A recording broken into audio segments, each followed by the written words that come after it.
Now presenting Raiding Out of Context. Into the belly. Ooga booga suga suga. So get on their butts. Get on his butt as much as possible. Sounds hot. Oh, I love it. Let's blow him. It's disco chicken. Yeah, it's disco chicken. I got chunkied. Are you trapped in the Netherlands again? Yes. I'm a fucking surfer dude. Shaha, bruh. We are talking about Amber Turd Monkey. I'm gonna You tank guys the are- waiter. Okay, so I have an idea. I am officially huge. Pretty soon here, I'm gonna be pissing. So you don't know till you try, right? Come on.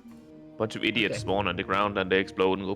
Dinner Dinner is served. served. Dinner Grab your served. meal. That was Raiding Out of Context. Blooming Growth. A legendary enchant, a healer enchant, a good enchant?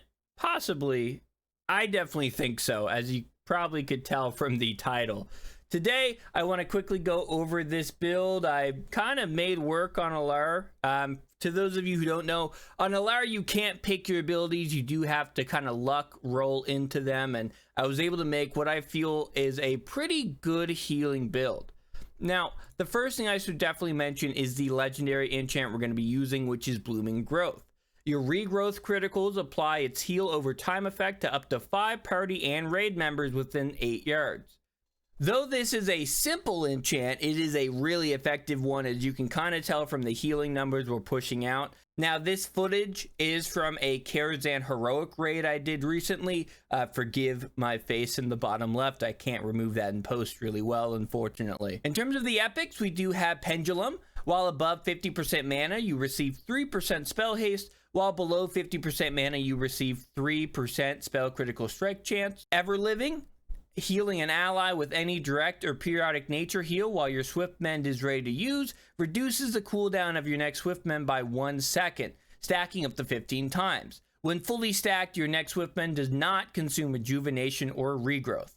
And finally, the last one we picked up is Evergreen. Your regrowth and healing touch now refresh the duration of your life bloom on the target. Now, I do have a lot of rare enchants. I'll briefly put them up on the screen there. These are definitely not mandatory, but I had a lot of luck with them. I especially want to call out Fierce Mind, as it is giving us a decent chunk of spell power off of our total spirit. So right now with 112 item level, I'm sitting at around 1570 bonus healing. That's of course not buffed up. I'm just sitting in tree form. Now I am going to show all the spells and abilities I've gotten. Again, keep in mind, I couldn't really pick these. I had to roll into them. You'll notice I do not have rejuvenation. Definitely would want rejuvenation for any type of druid kind of nature themed healing build, but we're still able to make it work, and I think that says a lot about the build itself.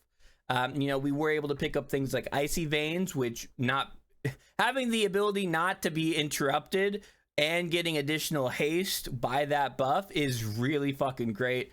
Our AoE healing pretty much consists of our legendary enchant and Wild Growth. Wild Growth is definitely a big factor there. And then we do have some stuff for mana like Life Tap, Evocation. We also have the Brilliance Aura. So all great pickups there. So just to talk about the general kind of rotation, it's a little tricky when we're talking about a healing build because obviously your rotation is going to change completely depending on what's going on. Generally speaking, I would recommend keeping a life bloom up on the target so that when you spam your regrowth and your healing touch, that life bloom is going to be resetting. Now, in a raid situation, if you put that life bloom, maybe you get a regrowth on them as well to get some hots going, and then you switch to another target, that life bloom is eventually going to expire and pump another big heal. It can be a lifesaver depending on the craziness going on in any given time. So again, definitely recommend it.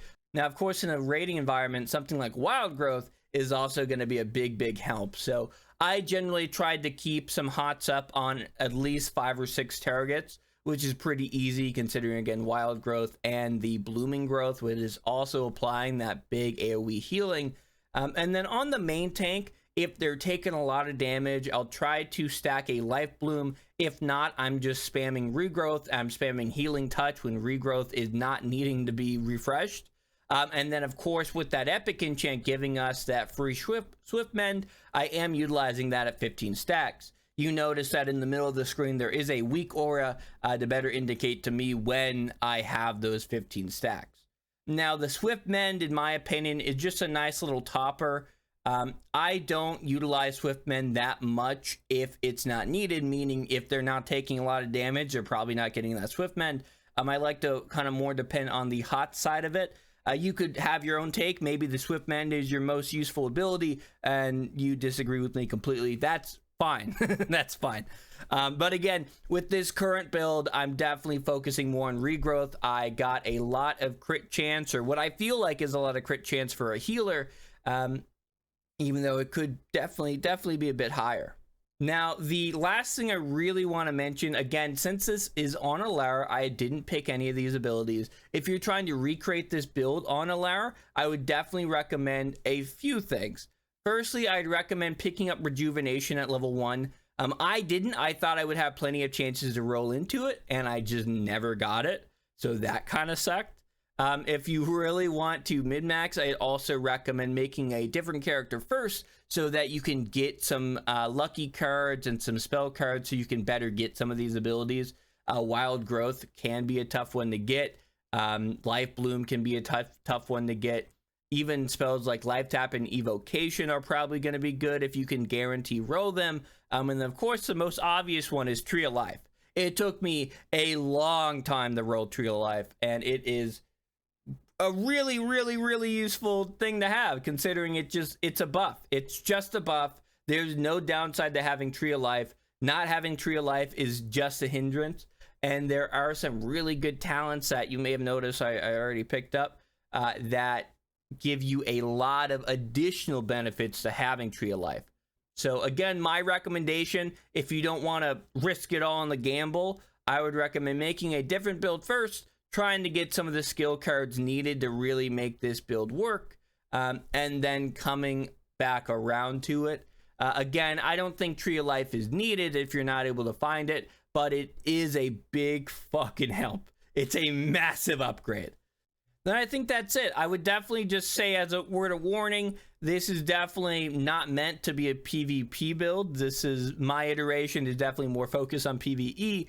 I don't have any movement. I don't have any way to move faster in this current iteration. Now, again, a lot of that is because I haven't rolled into ability I wanted. You know, could you fit some other stuff in here to make this build a bit better? Of course. But again, because this is a Alara, I was pretty limited in my options. But I definitely hope you enjoyed the video regardless. I thought it was kind of fun to try to mix it up with an Alara build instead of Area 52. Because, of course, Area 52, you can just pick all the spells and abilities you want. In Alara, you kind of can't do that. You can't do that at all. So trying to do a guide, or work around a guide on Alara, it's a little difficult. But after, you know, it did so well in this raid, I felt confident to kind of show this to everyone and really recommend this as a build. Even when you can't pick your abilities, it turned out really great. So thank you so much for watching, and I hope you have a great day. Bye-bye.